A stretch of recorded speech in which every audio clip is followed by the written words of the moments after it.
Conjugare, Centro Português de Apoio à Pesquisa Científica e à Cultura. Acreditamos que as ciências e as artes mudam o mundo. O conhecimento transforma, e isso nos motiva. Jornada Internacional de Iniciação Científica e Extensão Universitária, GICEU 2025, realização dias 25, 26 e 27 de novembro. Olá a todos. Primeiramente gostaria de agradecer a oportunidade de estar aqui apresentando o projeto de extensão que foi realizado. Ele foi realizado no primeiro semestre de 2025. O título dele é Comunicação Não Violenta e Assertividade para Crianças e Jovens em Situação de Vulnerabilidade. Ele foi realizado em dupla, por mim, Pedro Gini Chanda Briques, e pela minha dupla, Maria Fernanda Baroni Menezes. O roteiro da apresentação eu separei em 6 partes. A primeira, informações básicas do projeto, depois o contexto dos participantes, objetivos, método, atividade e materiais, resultados e, por fim, umas considerações finais. Em relação a informações básicas do projeto, ele foi realizado, de novo, pela Maria Fernanda Baroni Menezes e por mim, Pedro de Nixanda Briques. Nós somos estudantes de Psicologia da Unesp de Bauru, no estado de São Paulo, no Brasil. E o projeto foi realizado também em Bauru, num lugar chamado Casa do Garoto Rogacionista, que é uma instituição de educação infantil e de jovens, periférica. E o núcleo do trabalho foi voltado na teoria da comunicação não violenta do Rosenberg. Essa teoria da comunicação não violenta se pauta em uma comunicação assertiva, de forma a expressar as necessidades e buscar a solução de conflito, que geralmente são causados por um antagonismo de necessidade, que cria esse atrito, de uma forma sem violência, ou tentando evitar ao máximo, de forma clara e eficaz. Então, cada um expondo as suas próprias necessidades e tentando encontrar uma solução a partir disso.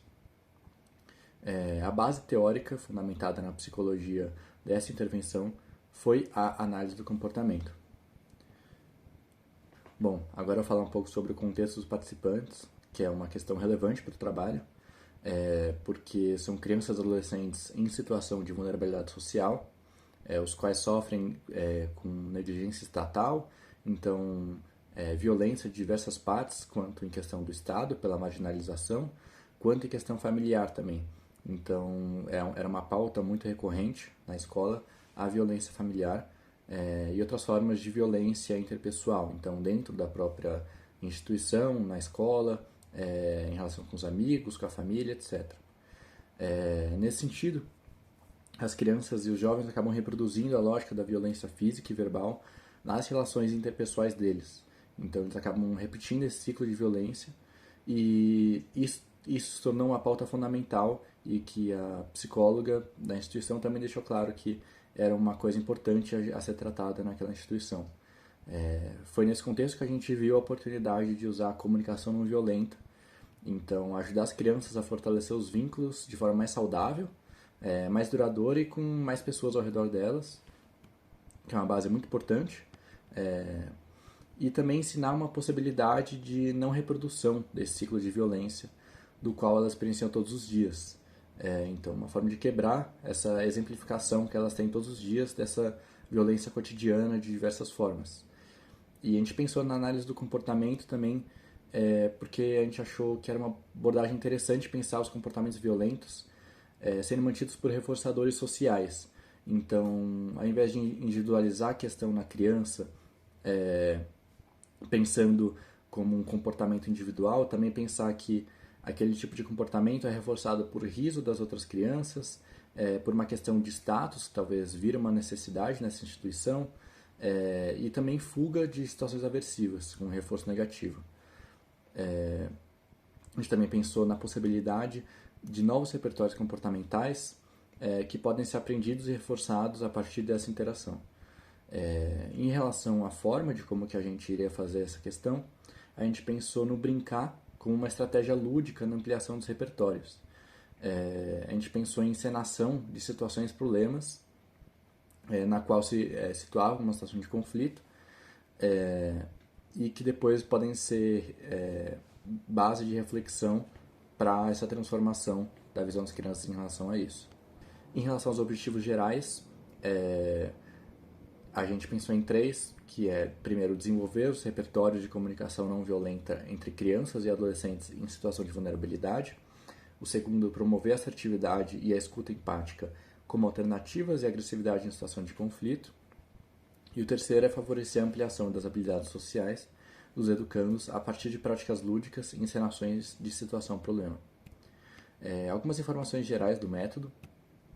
Primeiro, que ocorreu ao longo de 3 semanas, mas no total foram 6 encontros, porque a cada dia da semana que a gente fazia 2 encontros, um na parte da manhã e um na parte da tarde, com turmas diferentes. Cada encontro foi com uma turma, então foram 6 turmas diferentes no total.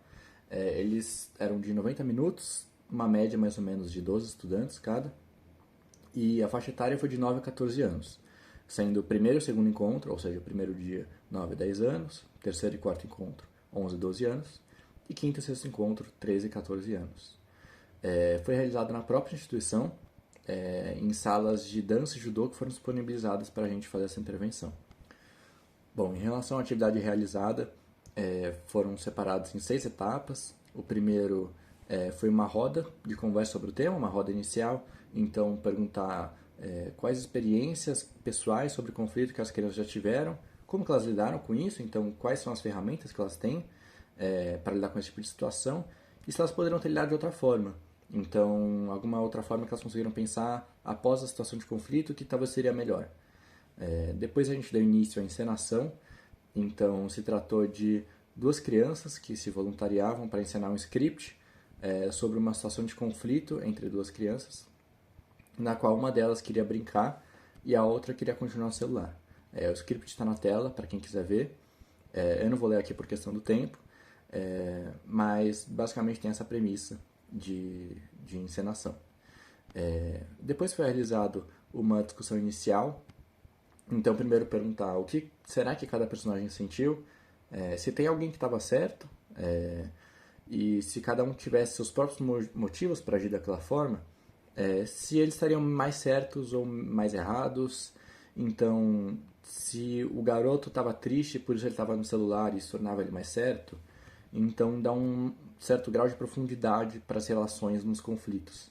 A gente também pensou em qual era a necessidade de cada um nesse contexto e se eles poderiam se expressar de forma diferente. Então, dentro dessas ferramentas que os alunos tinham na manga, se eles pensavam em outra forma que eles podiam expressar, né? Depois da discussão e orientar eles num sentido também da comunicação não violenta, a gente pediu para que eles reencenassem de forma transformada. Então, outras 2 crianças reencenavam a situação, mas agora transformando o script para que o conflito pudesse ser resolvido de forma mais assertiva. Então, a gente pautou as questões da comunicação não violenta, de assertividade na forma de falar as próprias necessidades, e dessa forma a gente pediu para as crianças expressarem isso de forma lúdica. Depois a gente fez uma reflexão final, com perguntas reflexivas como é possível generalizar a situação para o cotidiano das crianças, e qual foi a diferença entre as 2 encenações. Então, que aspectos que se transformaram entre as 2 encenações. Por fim, a gente fez uma roda de fechamento conclusiva, retomando o tema da comunicação não violenta, de forma a fechar toda essa intervenção, e a gente pensou como que isso poderia ajudar as crianças na formação de vínculo e a forma delas lidarem com os conflitos e as formas violentas de lidar no dia a dia delas. Então a gente trouxe do lúdico essa volta à experiência pessoal das crianças e como que elas poderiam usar isso para tanto as próprias experiências de conflito quanto observar de forma mais crítica outras situações de violência. E depois, no fim, a gente pediu um feedback deles, o que eles acharam da intervenção no geral e se eles queriam comentar alguma coisa que eles conseguiram aprender dessa intervenção. Agora, em relação ao material, foi utilizado o script de encenação, anotações foram feitas no caderno de campo logo após a intervenção e depois foi entregue, ao fim de todas as intervenções, um relatório para a psicóloga da instituição, relatando a intervenção com resultados, discussão, método e etc. Em relação aos resultados gerais, a gente considerou que as encenações foram um recurso pedagógico muito potente, devido à grande aderência e potencialidade reflexiva. Então a gente percebeu nesses dois âmbitos, tanto em questão de que as crianças que estavam dispersas passaram a participar mais da atividade depois da encenação, tanto também em questão a conteúdo trazido, que a gente achou que foi uma boa forma de trazer para a realidade e sair um pouco da abstração dessas outras formas de comunicação, né? Em alguns encontros teve timidez por parte das crianças no início, mas nessas situações houve também um aumento gradativo de engajamento e espontaneidade ao longo da intervenção. Então acaba não sendo um problema. Houve encontros que o grupo estava realmente muito agitado, mas também a gente considerou que eles estavam muito participativos. Então precisou, óbvio, de um maior cuidado no manejo do grupo, mas também foi muito notável nesses grupos a diferença de postura perante o conflito, comparando a primeira roda reflexiva com a última roda reflexiva, né? E nessas turmas a proporção de uma atividade corporal e ativa favoreceu também o descarregamento de energia das crianças. E na atividade e reflexões propostas, além de diminuir também as conversas paralelas, por ser uma atividade interativa e bem envolvente, né? Algo recorrente foi a tendência inicial dos participantes a buscar soluções de conflito e de afastamento ou represália. Então, no começo, falar, só não falar mais com um amigo, ou responder de forma raivosa, mas depois das mediações também a gente observou alternativas mais funcionais e menos violentas, como perguntar o motivo da atitude do outro, então, por que você está agindo dessa forma, o que aconteceu de diferente, e também soluções como dar um tempo, então esperar um certo momento para conversar mais tarde. Isso também foi alguma coisa recorrente. Em relação às considerações finais, no geral a gente percebeu uma ampliação do repertório comportamental perante essas situações de forma bem nítida e bem abrangente. Também teve impactos na relação à forma que os próprios participantes lidam com os conflitos. Também foi relevante proporcionar a possibilidade de um posicionamento crítico perante comportamentos agressivos de pares. Então, quando a gente trouxe, no fim da intervenção, para a experiência pessoal das crianças, elas conseguiram observar de forma crítica conflitos que aconteciam dentro da escola e que elas tinham relatado anteriormente. Com isso é possível uma possibilidade de quebra de ciclo de violência intergeracional em ambientes familiares agressivos e também em outras áreas na vida da criança. É algo que era uma demanda inicial muito relevante para esse projeto.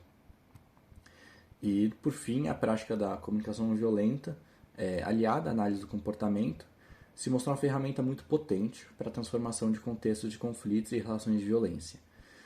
Além disso, a metodologia lúdica e ativa também se mostrou muito eficaz na aproximação dos jovens em relação ao objeto trabalhado, ou seja, no conteúdo da intervenção, e também no engajamento de turmas dessa faixa etária. Então, faixa etária que é muito ativa, que é muito participativa, mas ao mesmo tempo se distrai com facilidade. Então a gente considera essa ferramenta lúdica um acerto na nossa extensão. E obrigado a todo mundo que assistiu até aqui. O contato está aí na tela se alguém precisar. A professora responsável foi a Ana Cláudia Bortolozzi, da Unesp de Bauru. E aqui estão as referências que a gente usa nesse projeto. Muito obrigado. Realização, Conjugare, Centro Português de Apoio à Pesquisa Científica e à Cultura. Apoio, Editora Cravo. Inscreva-se no canal, comente, curta e compartilhe. Obrigado por assistir.